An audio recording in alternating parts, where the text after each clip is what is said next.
राज्य में आलू दर वृद्धि पाई सरकार एक्शन मोड को आसीथिबा बेले दर कमिबार ना नेउनथिला।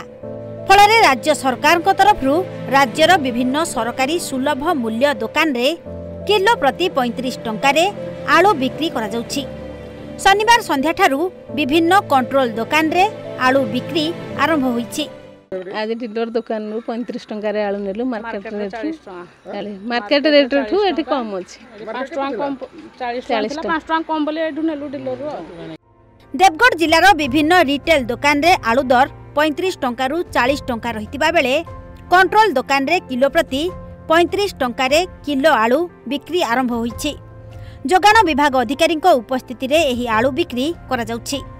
आलू दर वृद्धि को नियंत्रण करबा पई जोगाण विभाग पक्षरु विभिन्न आलू होलसेलर और रिटेलर मानकु बिक्री दर धार्य करी दुकान सम्मुखरे बोर्ड रे उल्लेख करबा को निर्देश दिया जाइछि।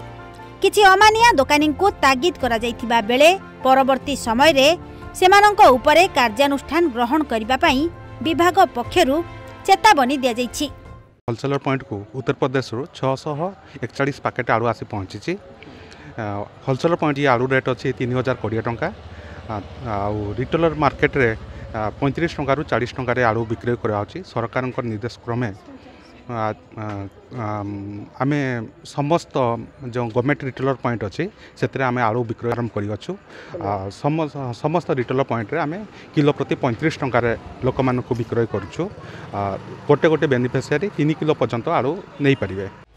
उत्तर प्रदेश रु गोटे ट्रक रे जिला को 641 पैकेट आलू आसीथिबा बेले विभिन्न कंट्रोल दुकानी मानकु एहार बिक्री पई दिया जाइछि।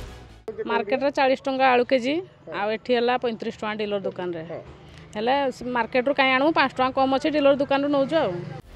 देवगढ़ रु शिवाशीष झांकर को रिपोर्ट ओडिशा भास्कर।